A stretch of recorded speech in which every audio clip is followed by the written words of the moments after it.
A woman is taken to operating room for the removal of thyroid tumor. The surgery goes smoothly, the tumor is successfully removed. Everything seems perfect. But when she wakes up and tries to speak, only a faint whisper comes out. In that moment, her life changed forever. All because of an injury to a nerve hidden behind thyroid gland, the recurrent laryngeal nerve, the nerve responsible for our voice. Today, we uncover one of the most fascinating nerves in the body, the recurrent laryngeal nerve, which is a branch of vagus nerve. Although its destination is the larynx, but the route it takes is absolutely crazy. The vagus nerve does not supply the larynx directly.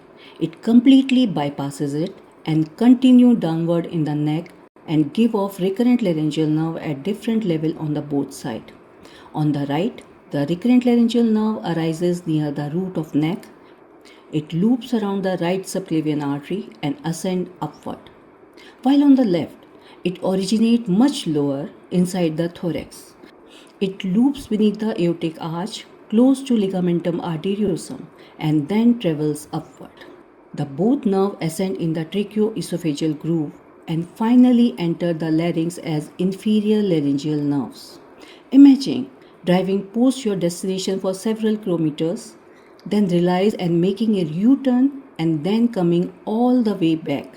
That is exactly what the recurrent laryngeal nerve do. That's why they are known as recurrent, because they literally recur or return to the larynx.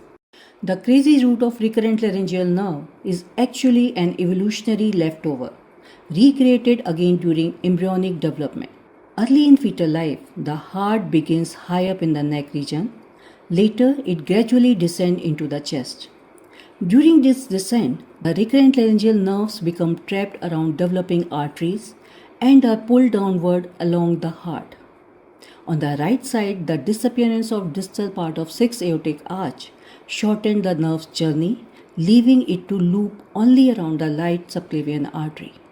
On the left side, the arch of aorta remains, so the left recurrent laryngeal nerve stays hooked beneath it forever. And that's why the recurrent laryngeal nerve ends up taking one of the most unnecessary long route in the entire human body. Functions. The nerve supplies almost all the intrinsic muscle of the larynx, allowing precise movement of vocal cord. It also provides sensory innervation to the larynx below the vocal cord. The vocal cord are delicate fold of tissues that vibrate to produce voice. They open during breathing, come together during speech, and close during swallowing to protect the airway. The recurrent laryngeal nerve coordinate their movement, so it is crucial for speech, breathing, and swallowing. This tiny nerve is so vital. When it is injured, the consequences can be life-changing. When one recurrent laryngeal nerve is damaged, the vocal cord of that side becomes paralyzed. The opposite vocal cord tries to compensate, but gap cannot close completely. As a result, air escapes through this gap and the patient can still speak, but every word sounds different. When both recurrent laryngeal nerves are damaged, vocal cord of both sides become paralyzed and lying close to the midline. So the voice may be relatively preserved, but the airway becomes critically narrow for breathing. In severe cases, there is a total airway collapse. The patient may not only lose their voice but also may struggle to breathe. The emergency tracheostomy may be the only way to save the patient's life. The left subclavian nerve is more prone to injury because of its long journey into the chest, where it lies close to the heart, lung, and major blood vessels.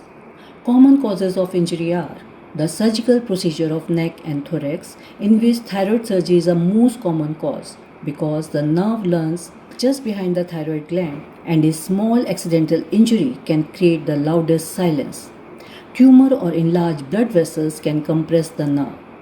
Trauma to the neck or chest, including difficult intubation, blunt injury or penetrating injury, infection and inflammation of the nerve, neurological disorders such as stroke or multiple sclerosis, and sometimes it is idiopathic. A nerve is so delicate to be injured, yet powerful enough to preserve or silence a human voice forever. Because voice is more than sound, It is emotion, identity, and connection. And sometimes the smallest structure in the human body carries the biggest responsibility. Thanks for watching. Stay curious, keep exploring anatomy, and I will see you in next anatomy animation.